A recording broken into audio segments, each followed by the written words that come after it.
हमें पेपर बनाना तो बहुत अच्छा आता है, एक ही काम बहुत अच्छा आता है, पढ़ाने से ज्यादा अच्छा काम आता है। कि क्या आएगा? इवन हमने मैथ्स के भी पेपर बताए, जबकि हमें आज खुद बिल्कुल नहीं आती मैथ्स। एक आध नहीं, पूरे ही आते, एक आध का तो कोई बात ही नहीं।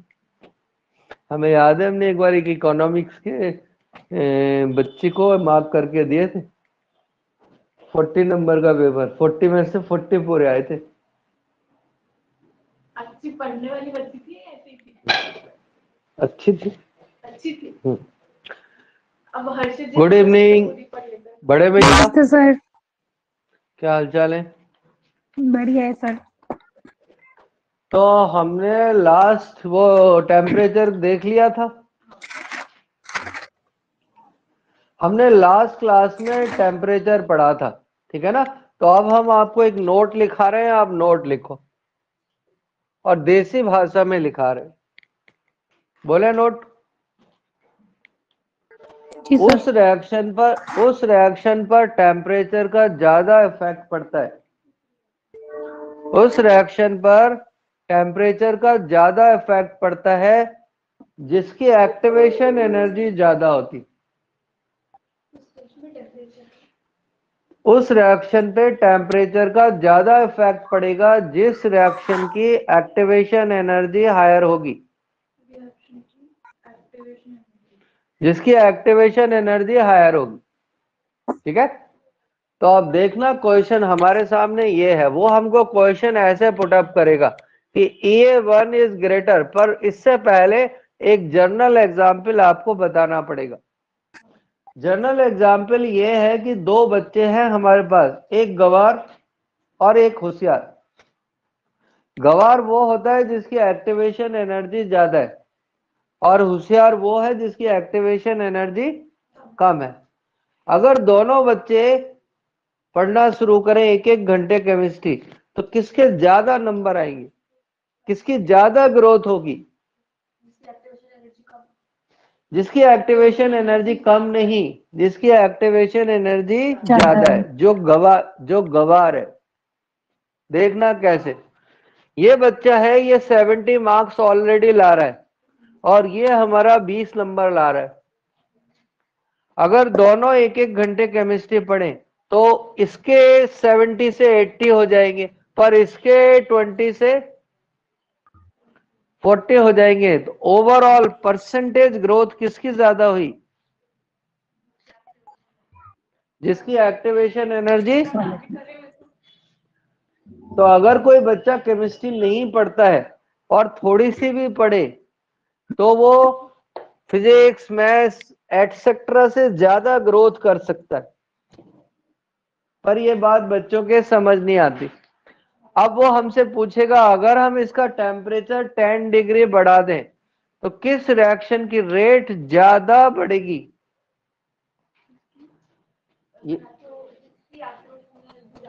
जिसकी एक्टिवेशन एनर्जी ज्यादा है उसकी रेट पर टेम्परेचर का ज्यादा इफेक्ट पड़ता है। तो K1 किसका ज्यादा होगा? इसका। टेम्परेचर वैसे पूछे तो इसका K1 ज्यादा होगा, ये ग्रोथ वाइज पूछ रहा है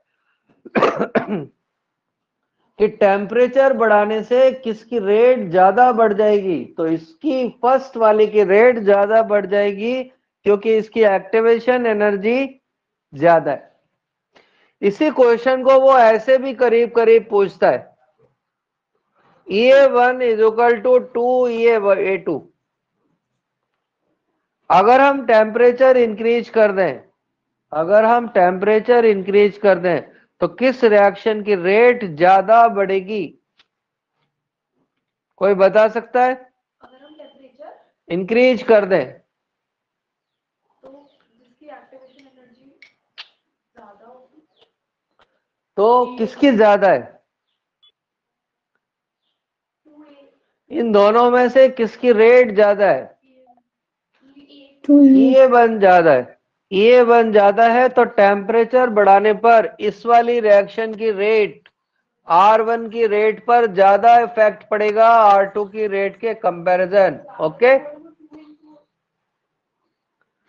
ये 282 के बराबर है, तो ये बड़ा हुआ ना, इसलिए कहते हैं केमिस्ट्री पढ़ो। ओके, क्लियर है बात? आगे बढ़ चले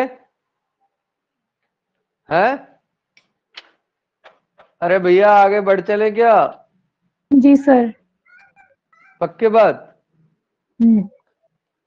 तो ये दो क्वेश्चन हैं जो आपके एग्जाम में आ सकते हैं, किसी के भी, नीट के, जेई के, फर्स्ट ग्रेड, ठीक है ना, और उससे बड़ा। अब हम चल रहे हैं एक नए टॉपिक को डिस्कस करने, और उस टॉपिक का नाम है मॉलिक्यूलरिटी।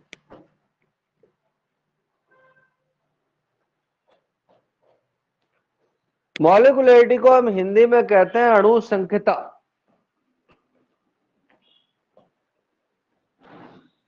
मॉलिक्यूलरिटी का मतलब होता है कितने मॉलिक्यूल, देसी भाषा में कितने मॉलिक्यूल रिएक्शन में पार्टिसिपेट कर रहे हैं, ठीक है ना। Number of molecule, number of molecule take part in reaction. एक रिएक्शन में जितने मॉलिक्यूल पार्टिसिपेट करेंगे उसको उस रिएक्शन की मॉलिक्यूलरिटी कहते हैं, ठीक है ना। और मॉलिक्यूलरिटी एक थियोरेटिकल कंसेप्ट है, थियोरेटिकल कंसेप्ट है। अब ध्यान से देखना, रिएक्शन क्या है, टू टाइप्स की होती है। Reaction are two types, reaction दो प्रकार के होते हैं। नंबर 1, पहली है सिंगल स्टेप रिएक्शन, एकल पद वाली।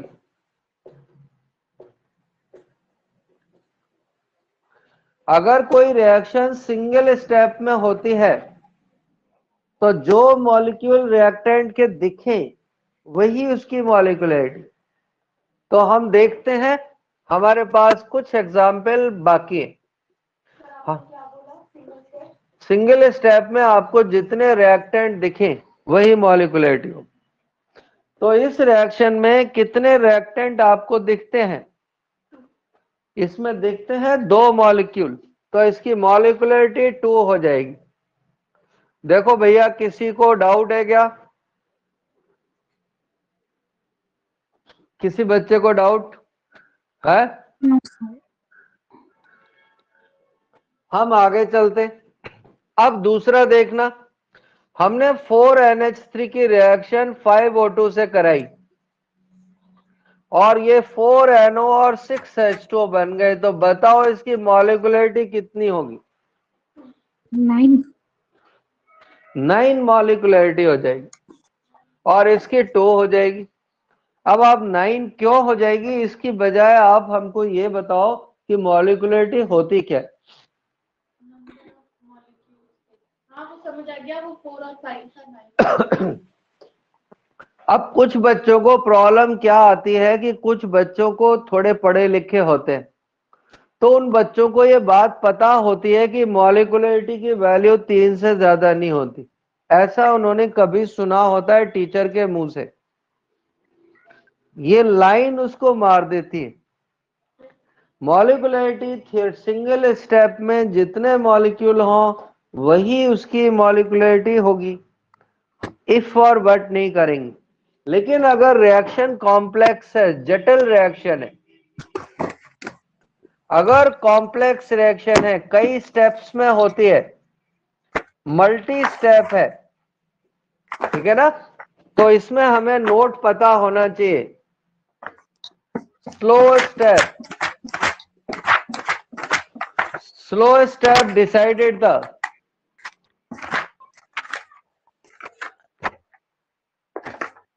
Slow step decided the slow step decided the molecularity. जो सबसे स्लो होगा वही डिसाइड करेगा, जो सबसे स्लो होगा, स्लो स्टेप डिसाइडेड द मॉलिक्युलरिटी। जो सबसे धीमा पद होगा उससे मॉलिक्युलरिटी निकालेंगे। अब जो धीमा पद है, स्लो स्टेप है, वो तो एक्सपेरिमेंटल हो गया ना, ऐसे ही देख के तो पता लगेगा कि नहीं। तो इस वाले स्टेप से जो मॉलिक्युलरिटी निकालेंगे, कौन से वाले से? कॉम्प्लेक्स से, ठीक है ना। ये ऑर्डर ऑफ रिएक्शन के इक्वल होगा, ऑर्डर ऑफ रिएक्शन के इक्वल होगा, क्योंकि ये एक्सपेरिमेंटल है। कोई डाउट इसको किसी को? तो अगर रिएक्शन कई स्टेप्स में हो रही है तो फिर उसका जो स्लोएस्ट स्टेप होगा वही स्टेप उसकी मॉलिक्युलरिटी को डिसाइड करेगा। और वो हम आगे बताएंगे कि स्लो कैसे आएगा, क्यों आएगा, और हम कैसे डिसाइड कर पाएंगे कि ये स्लो स्टेप है। तो हम चलेंगे ऐसी रिएक्शंस की तरफ जिनमें स्लो और फास्ट स्टेप गिवन होंगे। तो हम देखते हैं कुछ एग्जाम्पल जिनसे हम समझ पाए, ओके, कि ये स्लो है कि फास्ट। तो हमारा एग्जाम्पल नंबर 1, हमारे पास 2NO2 और F2 की रिएक्शन हुई और दोनों ने मिलकर 2NO2F बना दिया। अगर कोई हमसे यहां पूछे कि इसकी मॉलिक्युलरिटी कितनी होगी, तो क्या निशु मैडम कितनी मॉलिक्युलरिटी दिखती है? 3। पर उसने हमें रिएक्शन में मैकेनिज्म दे रखी है, उसने हमें रिएक्शन में मैकेनिज्म दे रखी है ऐसे करके कि NO2 और F2 की रिएक्शन हुई और इसने हमको बनाकर दिया है NO2F और F। क्लियर? और फिर अगले स्टेप में NO2 और F की फिर से रिएक्शन हुई और NO2F बन गया। ऊपर लिखा हुआ है ये स्लो है और ये फास्ट। तो अब रिएक्शन 2 स्टेप में हो रही है, तो बताओ कौन सा स्टेप इसकी मॉलिक्युलरिटी डिसाइड करेगा? तो हम स्लो वाले स्टेप से मॉलिक्युलरिटी डिसाइड करेंगे और इसी से रेट लॉ लिखेंगे। तो जो कॉम्प्लेक्स रिएक्शन की मॉलिक्युलरिटी होती है वो ऑर्डर ऑफ रिएक्शन के बराबर होती है। तो अब देखो इस रिएक्शन का मॉलिक्युलरिटी और ऑर्डर कितना हो गया? 2 हो गया।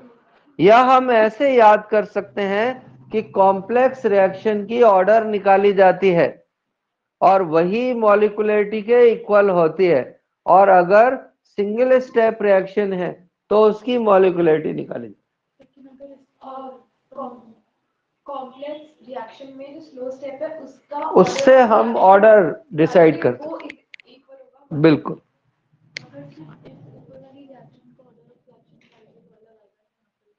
पर वो मैकेनिज्म्स देगा ना आपको साथ, वो आपको मैकेनिज्म साथ में देगा, आपको टेंशन लेने की जरूरत नहीं है।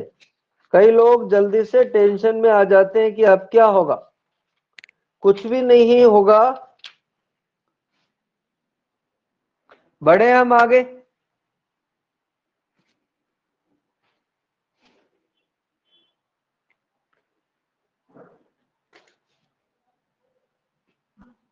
ग्रुप खोल के दिखा, हम आगे चले।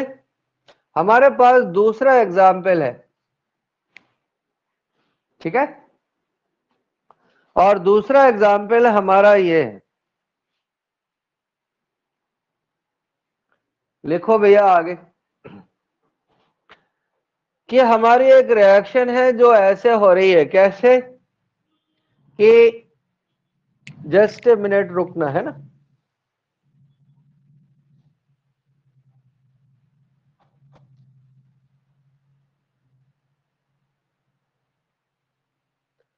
तो देखते हैं हमारे पास अगली रिएक्शन ये है।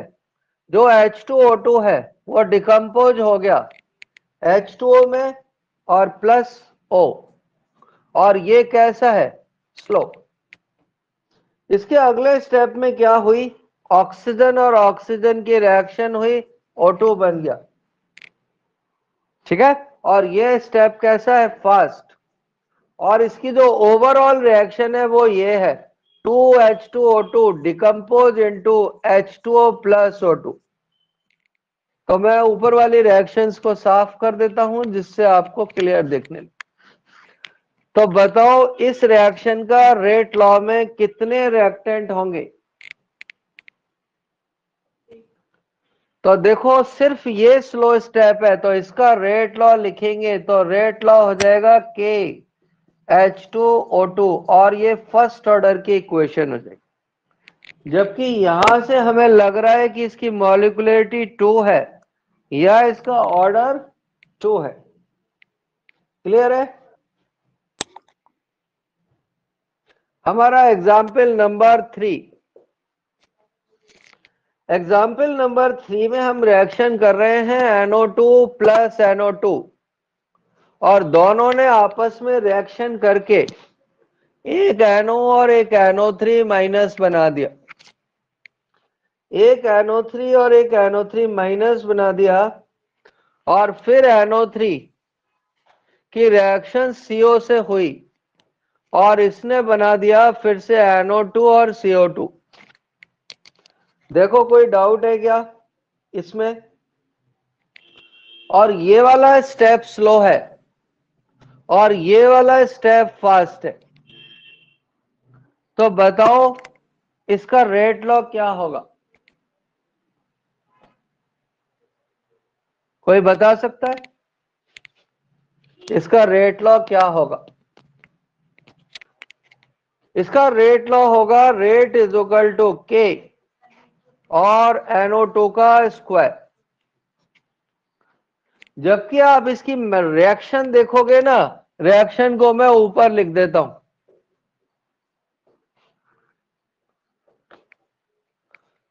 तो देखो इसकी रिएक्शन में 2 NO2 है ही नहीं, तो वो आपको मैकेनिज्म देगा तभी आप कर सकते हो, या आपको घर से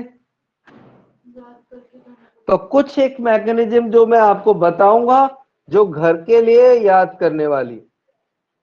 तो एक रिएक्शन और है, एग्जाम्पल नंबर 4। एग्जाम्पल नंबर 4 में यह है कि N2O डिकम्पोज हो गया है N2 प्लस O2 में, N2 प्लस O2 में डिकम्पोज हो गया, और इसकी मैकेनिज्म यह है कि N2O ने डिकम्पोजिशन किया, N2 प्लस O बन गया, और ये स्लो स्टेप है।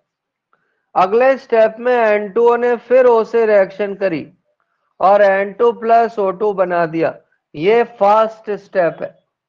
तो बताओ इस रिएक्शन का ऑर्डर कितना हो जाएगा, क्योंकि स्लो में रिएक्टेंट के मॉलिक्यूल कितने हैं, 1। तो इसका रेट लॉ 1 हो जाएगा।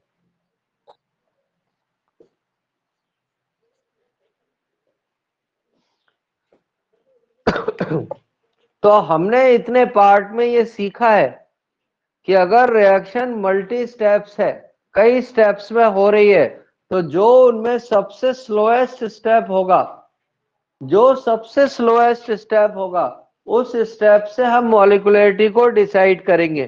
तो इसमें हमने इससे डिसाइड किया है और इसमें इससे डिसाइड किया। Clear, molecularity. Yes sir. अब आगे बढ़ते हैं और देखते हैं कुछ नई बात। तो लिखो भैया नई बात, बोले बड़े। एग्जाम्पल नंबर 5,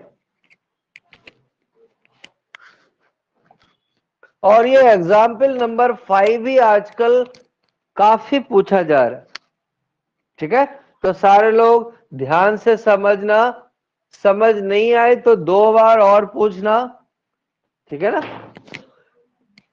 तो हमने एक रिएक्शन करी और रिएक्शन में क्या हुआ कि जो हमारा ओजोन था जो ओजोन था वो डिकम्पोज हो गया ऑक्सीजन, ऑक्सीजन में डिकम्पोज हो गया, और फिर उसने हमको मैकेनिज्म पकड़ा दी। और मैकेनिज्म क्या है देखते हैं। ये रिवर्सिबली टूटा है और इसने O2 और O दे दिया और आगे उसने फास्ट भी लिख दिया। फिर अगले स्टेप में O3 और O की रिएक्शन फिर हुई और ये 2O2 में कन्वर्ट हो गया, और ये हमारा स्लो स्टेप।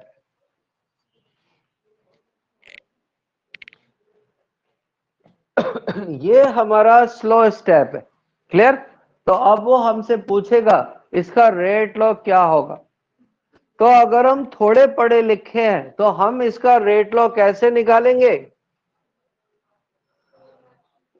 हम इसका रेट लॉ ऐसे निकालेंगे कि जो भी हमें स्लो स्टेप दिखेगा हम उसके रिएक्टेंट को यहां पर लिख देंगे। क्लियर? पर एक बात नोटिस करो, क्या इसमें कोई रिवर्सिबल स्टेप प्रेजेंट है क्या? तो Yes, sir. भैया इफ रिवर्सिबल स्टेप प्रेजेंट, अगर रिएक्शन में कोई उत्क्रमणीय पद उपस्थित है, रिवर्सिबल स्टेप प्रेजेंट है, तो राइट केसी, उसका केसी लिखो। और केसी सब जानते हैं, ऊपर प्रोडक्ट लिखा जाता है और नीचे रिएक्टेंट लिखा जाता है। तो सारे लोग लिख डालो केसी। सारे लोग केसी लिख लें तो कृपया करके मुझे बताएं।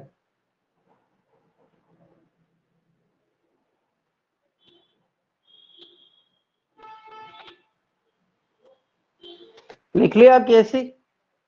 अब ध्यान से देखना, अब इसके बाद का मामला ट्रिकी है। आप इस फर्स्ट वाली इक्वेशन को देखो, दिख रही है? अब इसमें से देखो कौन सी स्पीसीज इस ओवरऑल में नहीं है। ठीक है ना? तो यहां पर लिख लेंगे ओ नॉट प्रेजेंट इन। ये बात किसी बुक में नहीं लिखी हुई है, oh not present in overall. ये क्वेश्चन सॉल्व करने के लिए जरूरी है। स्लो वाले का कौन, स्लो की कौन सी स्पीसीज इसमें नहीं है। ठीक है? तो इस ओवरऑल में नहीं है, तो इसकी वैल्यू को इक्वेशन 2 से निकालकर इक्वेशन 1 में पुट कर। तो हम इधर आ जाते, ओ value put in equation 1 from equation 2। Equation 2 से ओ की वैल्यू निकालो। तो देखो ओ की वैल्यू क्या आ जाएगी, मैं निकाल कर दिखा रहा हूं, और देख लो क्या मैंने सही करी है क्या।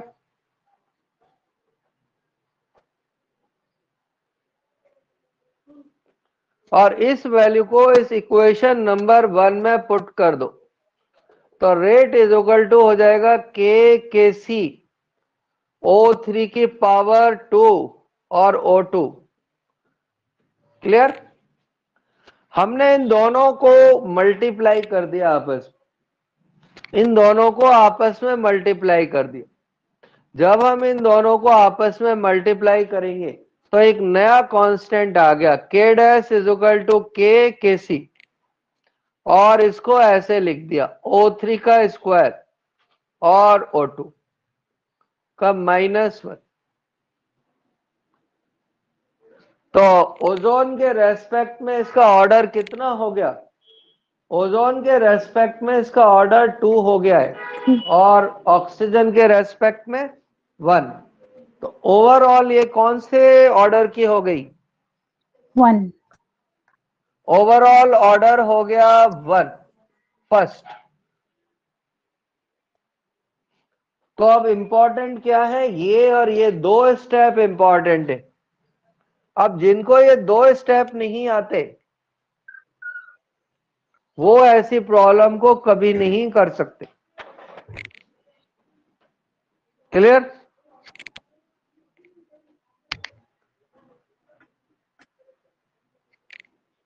देखो कुछ दिमाग में घुसा क्या है? ये ऑर्डर 1 कैसे हुआ, इसको रिपीट करना। बिल्कुल ऑर्डर मैडम ऐसे बन हुआ, ये 2 है और ये -1 है, ये 2 है और ये -1 है, माइनस किया तो 1 आ गया, ओके ओके सर। है ना। इसको छोटी क्लास में ऐसे माइनस करते हैं 2 माइनस में। ऑर्डर म्यूट हो गया था सर, इसलिए नहीं पता लगा। नहीं नहीं मैडम, मैं तो ऐसे मजाक कर। अब कुछ बच्चों को अभी भी समझ नहीं आया होगा डेफिनेट, तो हम दूसरी प्रॉब्लम करेंगे और फिर समझ में नहीं आए तो आप हमसे फिर से पूछ लें, ठीक है। तो नई प्रॉब्लम आपके सामने स्क्रीन पर,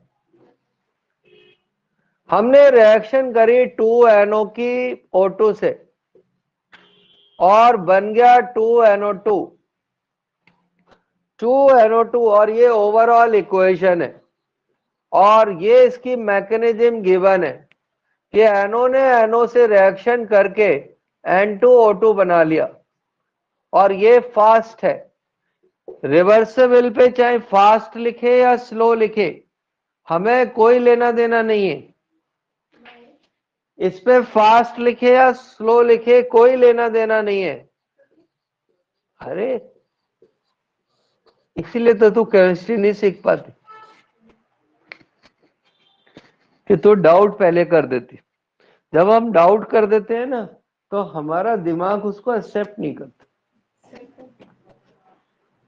अभी तू सिर्फ क्या कर, हमारे इंस्ट्रक्शन को फॉलो कर। अब ये क्वेश्चन है और इस पर लिखा हुआ है स्लो, तो हमें इसका रेट लॉ निकालना है।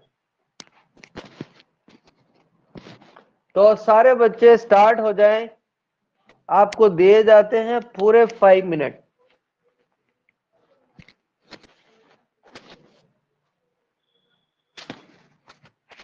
और डरे नहीं, आराम से प्रॉब्लम करें, नहीं आएगी तो मैं बताऊंगा आपको, ओके।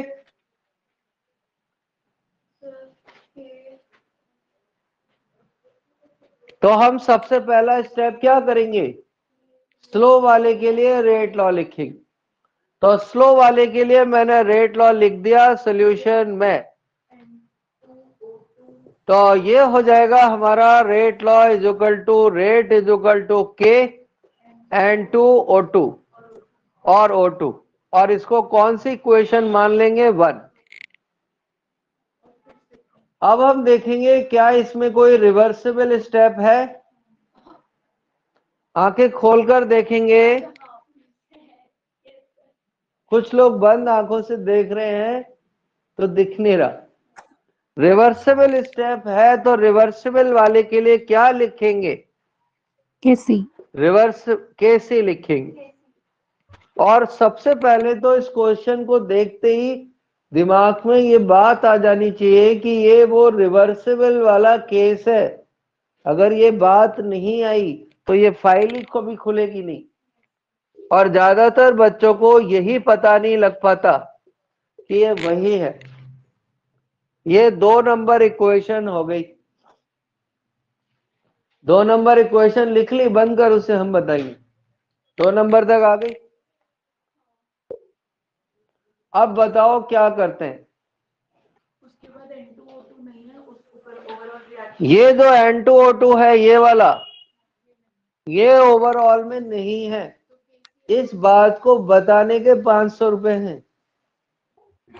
इस बात को बताने के 500 रुपए। N2O2 ओवरऑल में नहीं है, ओवरऑल में नहीं है। तो बताओ फिर क्या करते हैं योगिता।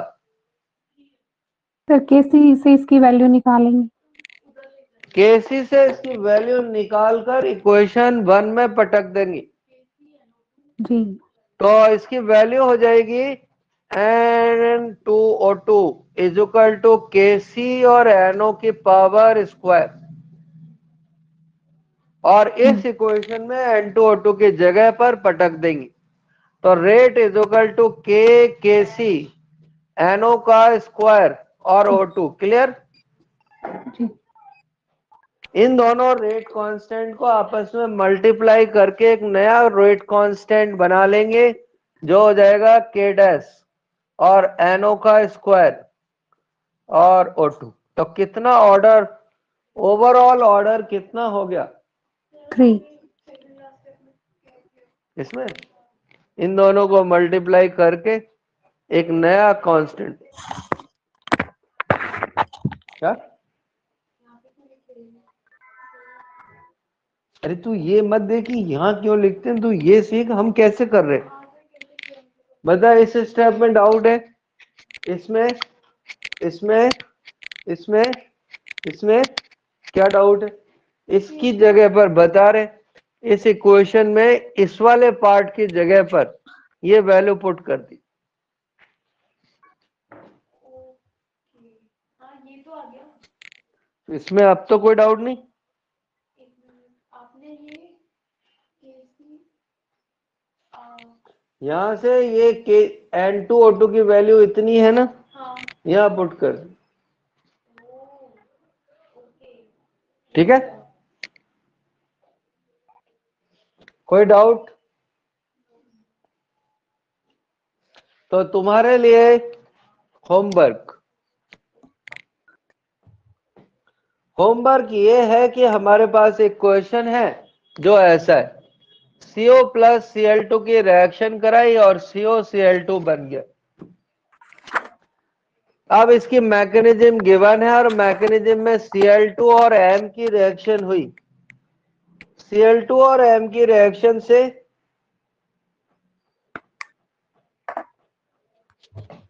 ये कैसे बन सकता?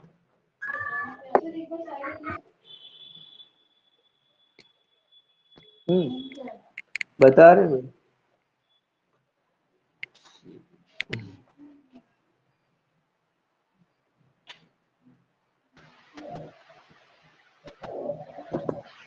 नहीं, ये प्रॉब्लम अधूरी। हाँ बोले। सर जो ये पीछे वाला क्वेश्चन है इसमें मोलिकुलरिटी क्या होगी?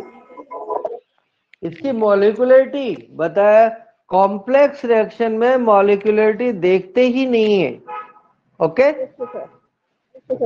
कॉम्प्लेक्स रिएक्शन में उसका जो ऑर्डर है वही मॉलिक्यूलरिटी। वैसे तो देखो वो पूछेगा ही नहीं आपसे, अगर पूछ भी ले तो जो ऑर्डर है वही उसकी मॉलिक्यूलरिटी। ठीक है, ओके सर। अब हम चलते हैं थोड़ा और आगे और नए टाइप की रिएक्शन करते हैं। ये थोड़े टफ क्वेश्चनों में माना जाता है और ऐसा देखा गया है कि अभी तक ये क्वेश्चन आया भी नहीं है कहीं।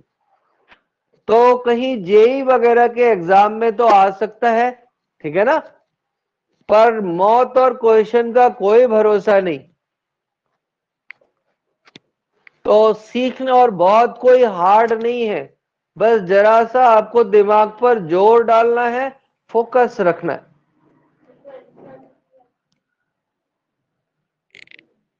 ये ऑर्गेनिक में रिएक्शन पड़ी है, इनको हम कहते हैं पैरेलल रिएक्शन। पैरेलल है या साइमल्टेनियस? ये साइमल्टेनियस रिएक्शन है। साइमल्टेनियस रिएक्शन का मतलब होता है एक साथ दो टाइप के प्रोडक्ट बन रहे हैं, एक साथ दो टाइप के प्रोडक्ट बन रहे। तो नॉर्मली जो हम रेट लॉ लिखते हैं वो कैसे लिखा जाता है कि के, अब देखो ध्यान से देखना, साइमल्टेनियस है। सबसे पहले आपको ये पहचानना आना चाहिए कि ये साइमल्टेनियस रिएक्शन है।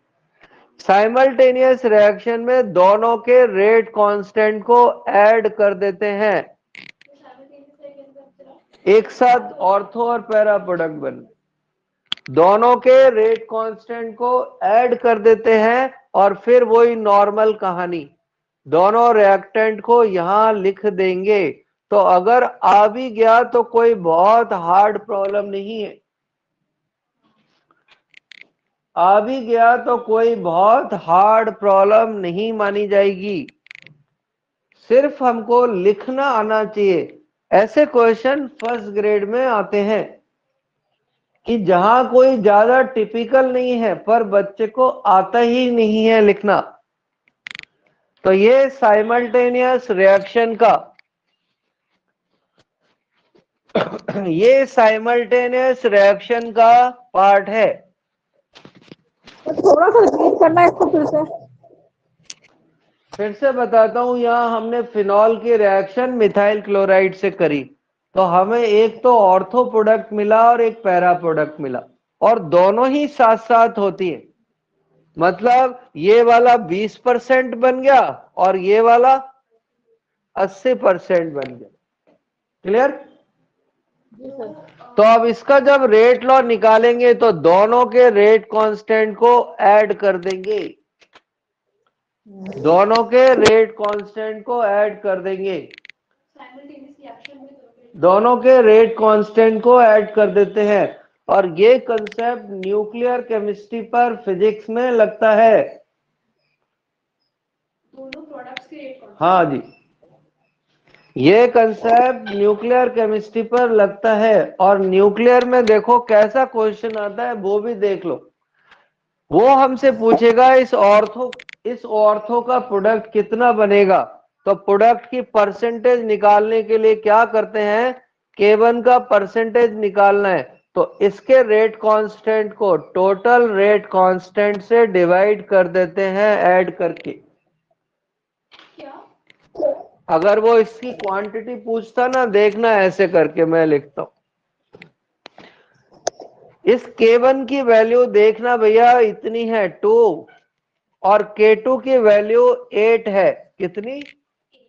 तो बताओ K1 कितना बनेगा, ये वाला प्रोडक्ट कितना बनेगा, कितना परसेंट? तो देखना मैंने K1 निकालना शुरू किया, तो K1 का परसेंटेज निकालने के लिए हमने K1 को तो ऊपर रख दिया और नीचे इनको ऐड करके 100 से तो 20 आ गया ना, 20 आ गया। देखो किसी को डाउट है तो पूछो, किसी को डाउट है तो पूछो।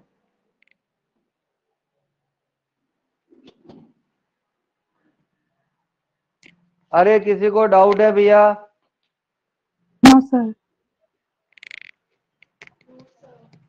तो ये जो जेई वाले हैं उनके फिजिक्स का क्वेश्चन है, और फिजिक्स में क्वेश्चन कैसे आता है मैं वो भी आपको एक थोड़ी सी हिंट दे देता हूं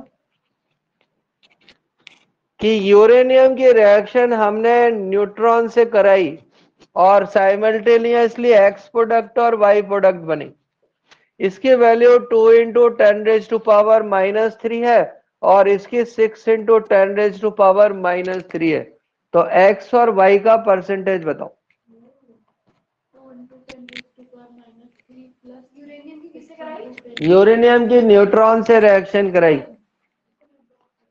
ठीक है ना। आजकल ये केमिस्ट्री में रहा नहीं तो फिजिक्स में ही आता है। काइनेटिक्स और फिजिक्स की न्यूक्लियर में काफी सिमिलरिटीज हैं न्यूमेरिकल पार्ट में, मतलब ऑलमोस्ट सेम है। तो किसका परसेंटेज निकालना है? हैं? किसका परसेंटेज निकालना है? एक्स का।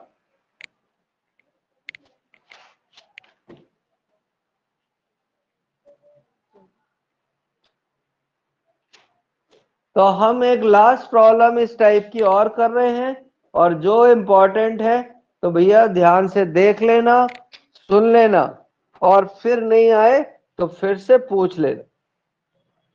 क्लियर? हमारे पास प्रॉब्लम है ये 2NO2 से N2O4 बन गया, और एक्चुअल में ये या तो जेई नीट में आती है नहीं तो फर्स्ट ग्रेड के एमएससी वाले पार्ट में आती। मतलब इस टाइप की प्रॉब्लम एमएससी के सिलेबस में होती,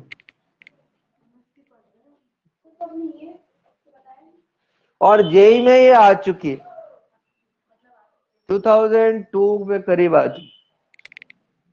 वहां क्या है कुछ प्रॉब्लम तो इसलिए आप देखना, क्वेश्चन ये है calculate rate of NO2 formation. Hindi में हम इसे बोलेंगे NO2 बनाने की दर क्या होगी, NO2 बनाने की दर रेट क्या होगी। अब तक जो हम रिएक्शन पढ़ रहे थे वो सारी सिंगल स्टेप थी, रिवर्सिबल नहीं थी। यहां पर NO2 बन भी रही है और टूट भी रही है। तो देखना भैया, जो NO2 फॉर्मेशन की रेट होगी, NO2 फॉर्मेशन रेट दो बातों पे डिपेंड करेगी। दो बातों पे कितना डिपेंड करेगी? कितना NO2 टूट गया, फॉरवर्ड में कितनी गई, और कितनी NO2 रिवर्सिबली बनी। तो हम यहां पर लिख देंगे NO2 decomposition, NO2 decomposition minus NO2 formation. और जब हमें इन दोनों की वैल्यू पता लग जाएगी तो हम इसमें उन दोनों वैल्यूज को क्या करेंगे? पुट कर देंगे।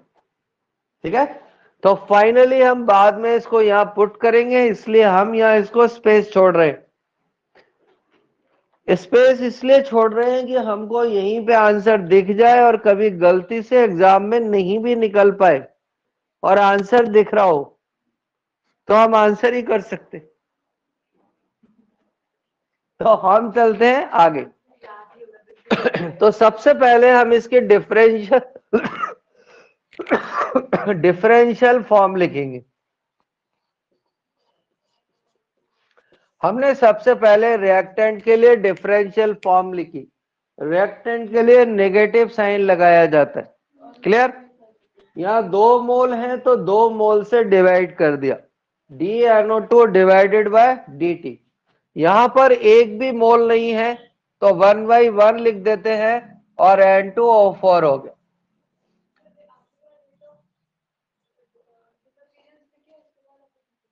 ठीक है, इस पार्ट में किसी बच्चे को डाउट है तो भैया पहले पूछ लो, फिर हम आगे बढ़ेंगे, फिर बीच में मत टोकना। और पहले हम NO2 की डिकम्पोजिशन और डिसअपीयरेंस रेट निकालने वाले हैं। ये डिफरेंस इसी से तो निकलेगा आगे कब। MSc बोल रहे हैं तो कोई चुंगी मुंगी सी तो होगी नहीं।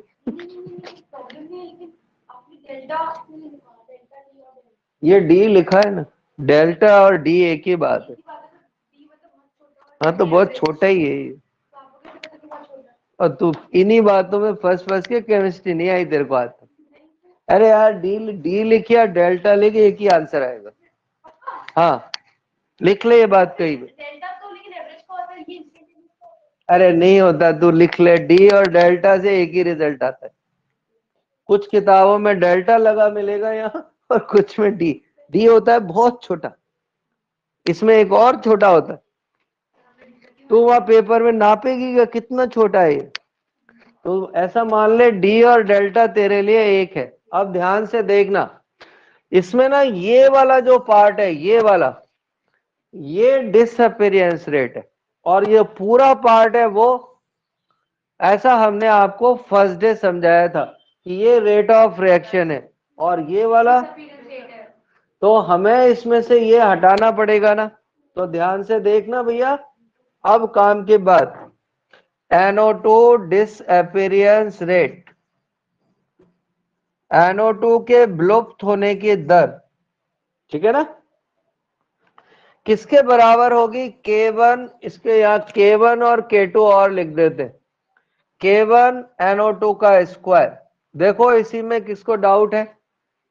इस डिसअपीयरेंस की जगह हम ये वाला पार्ट लिख रहे हैं, half DNO2 equal to DT बराबर K1 NO2 का स्क्वायर।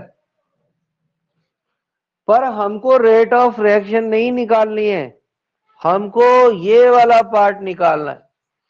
तो हमें इसमें से क्या हटाना पड़ेगा? हमें इसमें से ये 2 हटाना पड़ेगा या हाफ हटाना पड़ेगा। तो हम इस 2 को इधर ले गए,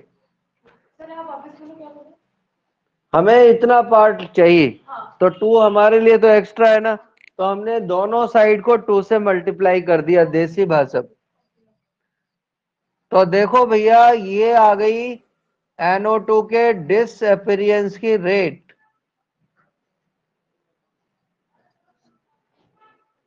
और ये प्रॉब्लम वो है जिसका कई सालों तक तो बुक में ही सॉल्यूशन अलग अलग था, सारी किताबें अलग अलग सॉल्यूशन बताती थी, अब जाके स्टेबल हुआ है सॉल्यूशन। अब हमें NO2 डिसअपीयरेंस की रेट तो आ गई, अब क्या निकालनी है? तो हम यहां पर लिखते हैं NO2 formation rate, NO2 formation rate, फिर से वही लिख देते हैं, half DNO2 divided by dt। अब हमें K2 निकालना है, क्योंकि फॉर्मेशन में योगिता प्रोडक्ट कौन है, रिएक्टेंट कौन है?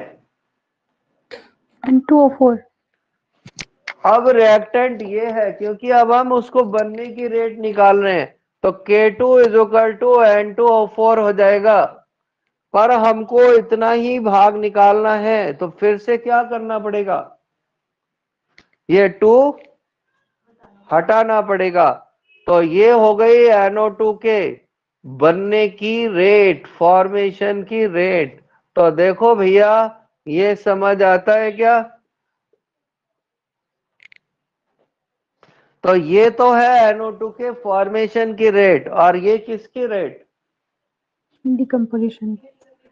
ये है डिकम्पोजिशन की रेट। इन दोनों रेटों को ऊपर ले जाकर पटक देंगे। तो अगर हम यहां पटकेंगे तो भैया ये आंसर आ जाएगा।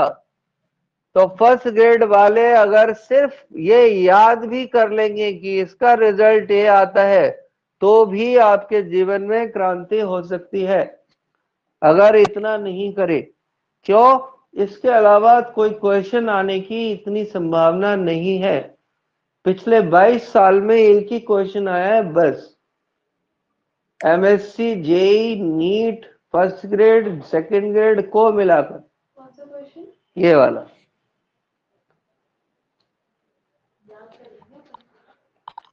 तो अगर ज्यादा से ज्यादा हद हो गई तो ये आ जाएगा।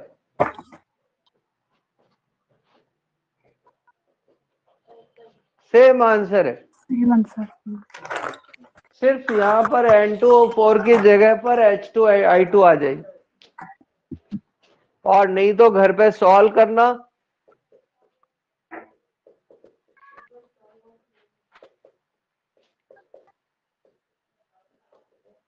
तो इसका आंसर ये हो जाएगा।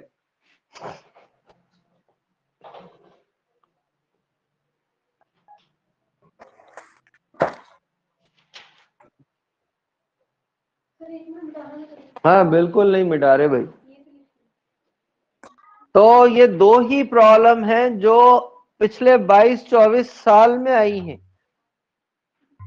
ठीक है ना? तो अगर हमने ये आंसर भी हमारे जहन में आ गए तो भी बच जाएंगे, 2HI रिवर्सिबल, ठीक है ना?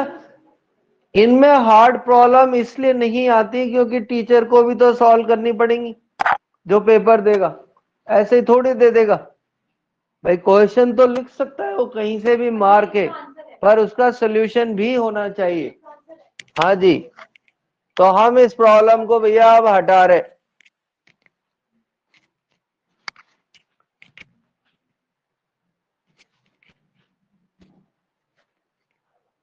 2006 तक तो इस प्रॉब्लम में यहाँ 2 नहीं होता था, 2007 से यहाँ 2 आना शुरू हो गया, फिर बाद में 8-9 पे यहाँ 2 आना शुरू हो गया।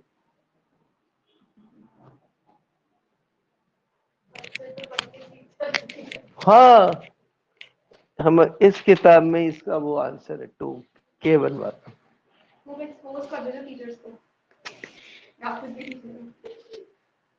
देखो भैया, जो है वो तो सही बात है ही ना। सर आप वो लेके आई क्या? हाँ, हम आगे चलेंगे और फिर नया टॉपिक पढ़ने वाले हैं, order of reaction. Order of reaction, order of reaction की पहली बात यह है कि ये एक्सपेरिमेंटल है।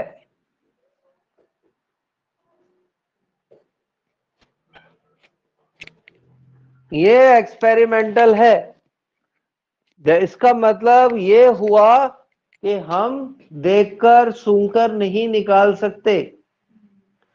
और भैया क्या एग्जाम में एक्सपेरिमेंट कर सकते हो क्या?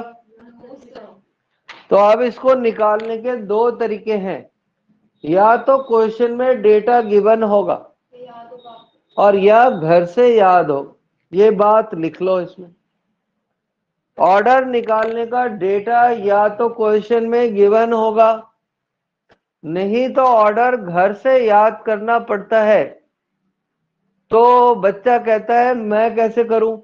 तो हम आपको कुछ ऑर्डर्स बताएंगे, आप उन ऑर्डर्स को ही बस याद कर लेना, उससे ज्यादा याद करने की आपको जरूरत नहीं है।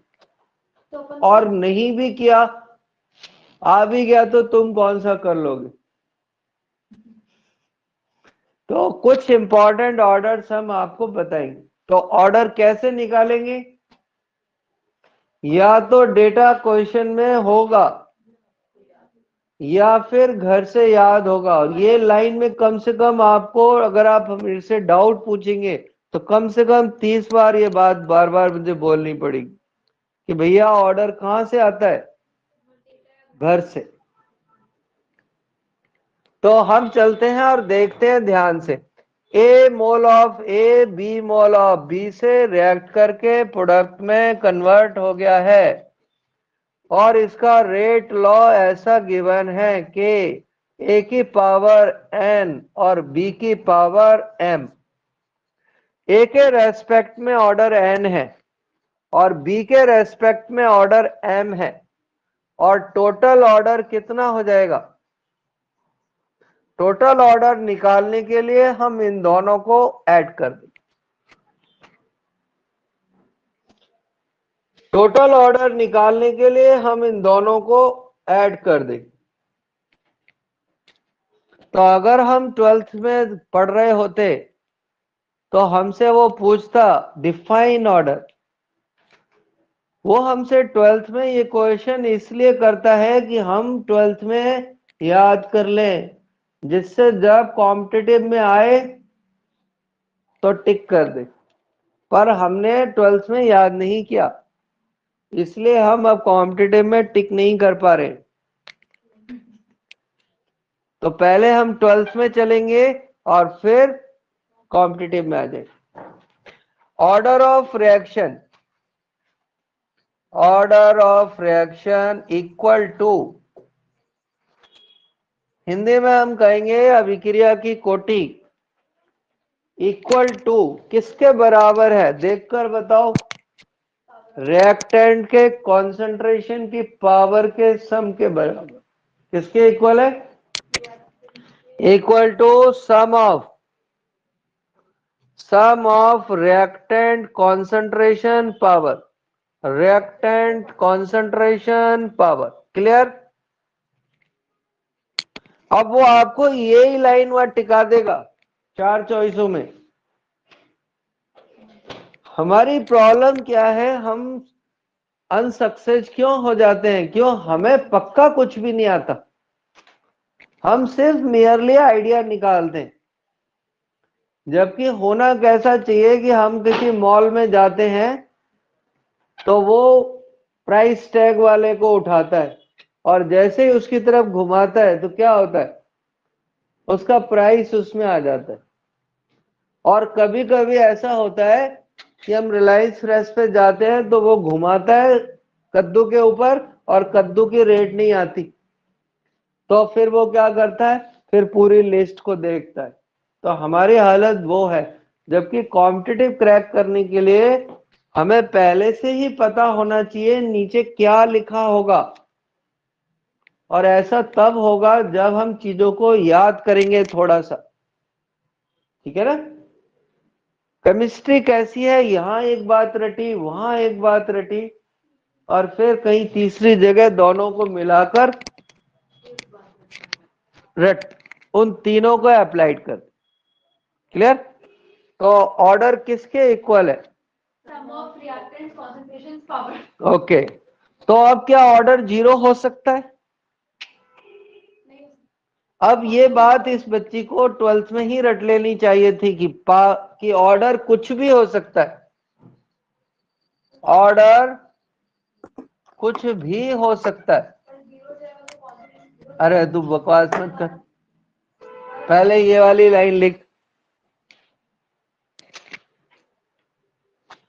तो कभी कभी हम आपको आपके क्वेश्चनों का आंसर इसलिए नहीं देते हैं कि आपके अंदर जो कूड़ा भरा हुआ है वो निकल जाए।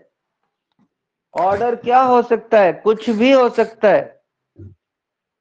अब वो हमसे पूछता है क्या 0 हो सकता है? Yes sir. क्यों नहीं हो सकता? कुछ का मतलब तो यही होता है। फ्रैक्शन में हो सकता है? Yes sir. माइनस में? तो देखो सारे डाउट खत्म हो गए ना।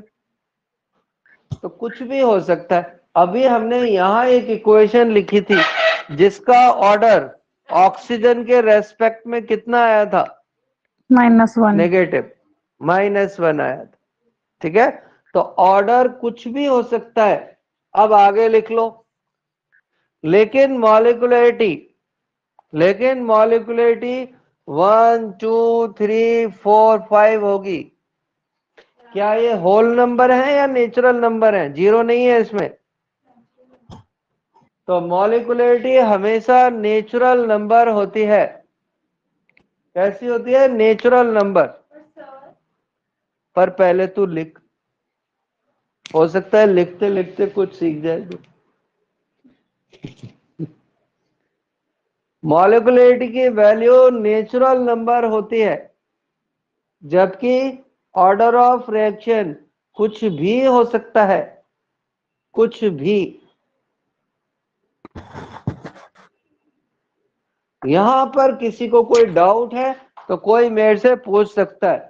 और ये याद रखना एक बात, और दूसरी, ऑर्डर ऑफ फ्रैक्शन घर से याद होनी चाहिए। तो वो थियोरेटिकल कंसेप्ट है मॉलिक्युलरिटी, और order of reaction experimental concept. Complex reaction की मॉलिक्युलरिटी निकाली नहीं जाती है, कॉम्प्लेक्स रिएक्शन का ऑर्डर निकाला।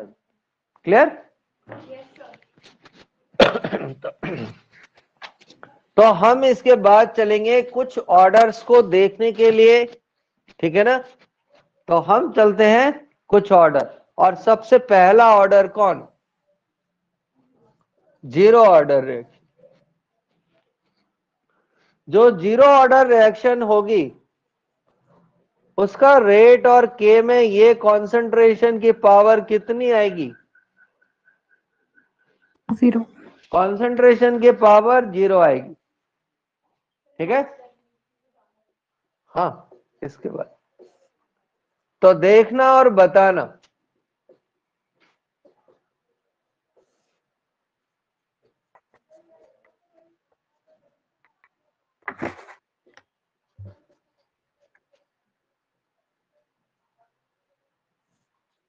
इन तीनों में से कौन सी रिएक्शन 0 ऑर्डर को फॉलो करेगी? इन तीनों में से कौन सी रिएक्शन 0 ऑर्डर को फॉलो करेगी? क्या कोई तीनों बता सकता है? हैं? तीनों कैसे पता तीनों लगा? करेगी। तो कैसे पता लगा? सारी फोटोकेमिकल है? रिएक्शन 0 ऑर्डर होती है। तो जिसमें भी लाइट का इस्तेमाल हो, जिसमें भी लाइट का इस्तेमाल हो, वो सारी रिएक्शन 0 ऑर्डर की होती, सारी। ठीक है? अब ध्यान से देखना, जो एग्जाम में आ सकता है। तो अगर कल को पेपर में आ जाए योग्यता, आंखों से देखना कैसी रिएक्शन है? 0 ऑर्डर रिएक्शन। लाइट, जिस उसमें लाइट होती है रिएक्शन में, लाइट वाली ज्यादा सारी रिएक्शन 0 ऑर्डर होती। तो आंखों से देखना लाइट रिएक्शन है। जी। अरे यार लिखा तो है लाइट, लाइट। लिखा हुआ क्वेश्चन। हाँ, तो तीनों ही रिएक्शन लाइट हैं। तो आंखों से देखना एक लाइट रिएक्शन है, इसलिए हमें सब बराबर दिखता है। चाहे 2 लोग खड़े हों या 4 लोग खड़े हों या 10 लोग खड़े हों, सबकी फोटो इक्वल दिखती है। अगर देखना जीरो ऑर्डर रिएक्शन नहीं होती तो कोई एक जना हमको ज्यादा दिखाई देता। ठीक है ना, ऐसा कभी कभी हो जाता है। ऐसा कभी कभी तो संभव है पर हमेशा संभव नहीं है। किसी में ज्यादा ही प्यार मोहब्बत हो तो ऐसा हो सकता है कि उसको एक के अलावा कोई दिखाई नहीं दे। ऐसी स्थिति में रिएक्शन फर्स्ट ऑर्डर हो जाती। और अपने पास भी ऐसा एक एग्जाम्पल है। देखो भी, अगर हम अमोनिया को एक तो हमने मेटल के सरफेस पे तोड़ा और एक बिना मेटल के सरफेस पे तोड़ा, और मेटल के सरफेस पे भी दो कंडीशन में तोड़ा, ये आ सकता है जेई में और फर्स्ट ग्रेड में। हमने एक तो इसको तोड़ा हाई प्रेशर पे और एक तोड़ा हमने लो प्रेशर। हमने लैंगमुर आइसोथर्म पढ़ी होगी, कभी पढ़ी है? कौन सी आइसोमेरिज्म? या फ्रिडलिंच आइसोथर्म, लैंगमुर आइसोथर्म या फ्रिडलिंच आइसोथर्म। लैंगमुर आइसोथर्म या फ्रिडलिंच आइसोथर्म में वो कहता है कि जब टेम्परेचर बहुत हाई होता है तो एडजॉर्प्शन प्रेशर पे डिपेंड नहीं करता, और वो इक्वेशन ऐसी हो जाती है। जब प्रेशर बहुत हाई होता है तब? हाँ जी, तब? ये इक्वेशन हो जाती है। अब पी की पावर कितनी आ गई? जीरो का मतलब कौन सा ऑर्डर? कौन सा order? Zero order. Zero order. तो हाई रिएक्शन पे, हाई प्रेशर पे एडजॉर्प्शन जीरो ऑर्डर को फॉलो करता है, और लो प्रेशर पर फर्स्ट ऑर्डर को फॉलो करता है, और ये हमेशा ही फर्स्ट ऑर्डर को फॉलो करेगा। और ऐसी दो इक्वेशंस हैं जिनके ऊपर ये लॉ लगता है, क्योंकि ये 12th में दे रखी है, 12th की बुक में दे रखी है। 12th की बुक का जो 4th क्वेश्चन है काइनेटिक्स का, उसमें ये रिएक्शन दे रखी। तो आपके हर ग्रेड में, हर एग्जाम में आ सकती है। ना 12th वाला मना कर सकता, ना सेकंड ग्रेड वाला, ना फर्स्ट ग्रेड वाला, और ना जेई वाला, और मीट वाला? सब में ही आ सकती। ये मेटल सरफेस में जो हाई प्रेशर का जीरो ऑर्डर होता है और लो प्रेशर पे या मेटल नहीं हो तो फर्स्ट ऑर्डर। ये इंपॉर्टेंट है, इसे मार्क कर ले। ठीक है,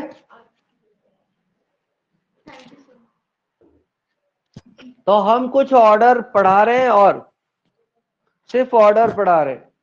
एक फर्स्ट ऑर्डर और पढ़ा देते हैं, क्योंकि फर्स्ट ऑर्डर अब इतना ऑर्डर चल रहा है तो ऑर्डर चलते चलते टूट जाएगा। तो देखो फर्स्ट ऑर्डर के एग्जाम्पल, क्योंकि फर्स्ट ऑर्डर के एग्जाम्पल सबसे ज्यादा यूज होते हैं, तो हम यहां पर कुछ एग्जाम्पल लिख रहे हैं। H2O2 का डिकम्पोजिशन, NH4NO2 का डिकम्पोजिशन, NH4NO3 का डिकम्पोजिशन, N2O5 का डिकम्पोजिशन, ऑक्जेलिक एसिड का डिकम्पोजिशन, डायजोनियम क्लोराइड का डिकम्पोजिशन। बताओ इसमें से कौन सी फर्स्ट ऑर्डर रिएक्शन? सारी हैं H2O2। ये H2O2 तो आज ही तुम्हें क्वेश्चन कराया है कि फर्स्ट ऑर्डर है। इन सबका डिकम्पोजिशन फर्स्ट ऑर्डर का होता है। और ये बात क्योंकि ये डिकम्पोज होती है। देख, ऑर्डर के नीचे क्या लिखाया था? जो मेटल नहीं, ऑर्डर जहां से शुरू किया है, ऑर्डर कैसे निकालते हैं?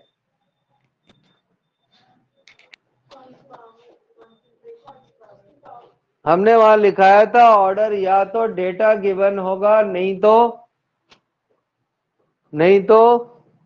घर से याद होना चाहिए। घर से याद होना चाहिए। वो 30 में से पहली बार ये बात हमने यूज कर लिया आज ही।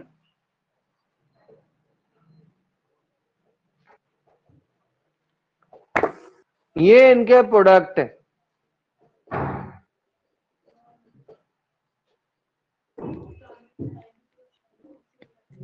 अरे तो जा ना, तू चली जा, सिर्फ एग्जाम पे लिखा रहे और कुछ नहीं कर, घर जाके देख ले। और लास्ट जो सबसे इंपॉर्टेंट एग्जाम्पल है वो है न्यूक्लियर रिएक्शन, न्यूक्लियर और रेडियो एक्टिव रिएक्शन। ऐसी नाव की अभिक्रिया, क्योंकि अब न्यूक्लियर केमिस्ट्री फिजिक्स में शिफ्ट हो गई है केमिस्ट्री से, तो जितनी भी न्यूक्लियर रिएक्शन है सब पर कौन सा ऑर्डर लगेगा? First order. अब लास्ट एग्जाम्पल है आज का, और वो है देखना और बताना बैंक की इंटरेस्ट रेट, बैंक की इंटरेस्ट रेट, पॉपुलेशन की growth rate, population growth and decay rate, और आजकल कोरोना चल रहा है तो कोरोना की, कोरोना है तो वायरस हो गया ना, वायरस प्लस बैक्टीरिया, इन पे कौन सा ऑर्डर लगता है? फर्स्ट। फर्स्ट ऑर्डर होता है। तो ये जो आपने देखा होगा अखबारों में प्रोजेक्शन आते हैं, अखबारों में प्रोजेक्शन आते हैं कि 2 महीने बाद इतने मरीज होंगे, तो वो फर्स्ट ऑर्डर की इक्वेशन लगाकर निकाल दे। क्या हम योग्यता इससे बैंक की ब्याज निकाल सकते हैं? भाई अपन फर्स्ट ग्रेड के टीचर बनेंगे या डॉक्टर बनेंगे तो धन तो आएगा ही आएगा अपने पास, है? धन आएगा तो कोई बैंक वाला भी आएगा कि मैडम या सर एफडी करा लो, बहुत अच्छी इंटरेस्ट रेट है, ठीक है ना? तो अगर हमें ये इक्वेशन तुम सबने पढ़ी होगी, पढ़ी है क्या? Yes sir. इससे हम एफडी की रेट निकाल सकते हैं कि एफडी कितने टाइम में डबल हो जाएगी इंस्टेंट। इतनी जल्दी तो बैंक वाला भी नहीं निकाल सकता। के कांस्टेंट है। जैसे उसने हमको कहा कि आजकल इंटरेस्ट रेट 6% चल रही है, कितनी चल रही है? 6%। तो बताओ कितने समय में धन डबल हो जाएगा?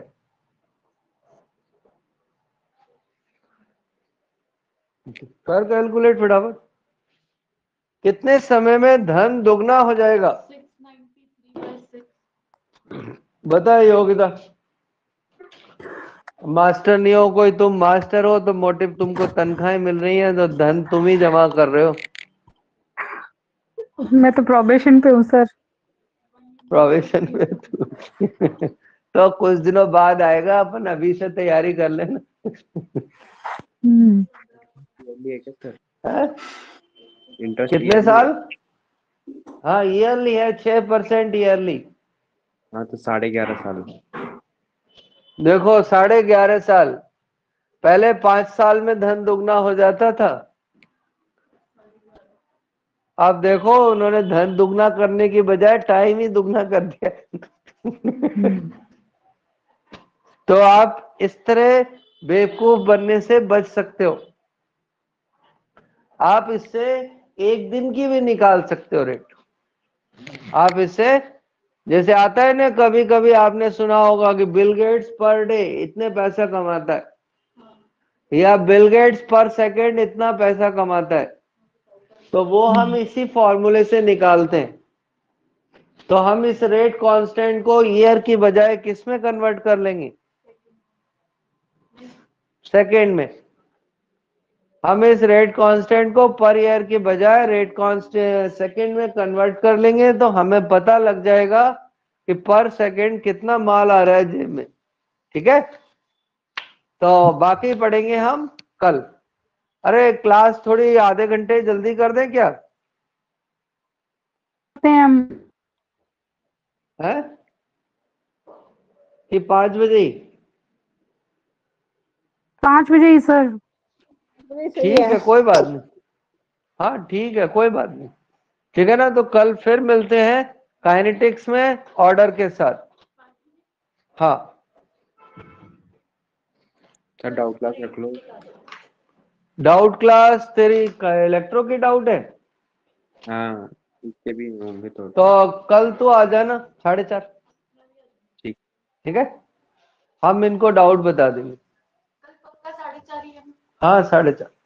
चलिए मैं आऊंगी। कल 4:30 जो आ जाए वो आ जाना, डाउट देखने हो तो, और कर भी लाना। ठीक है, ठीक है।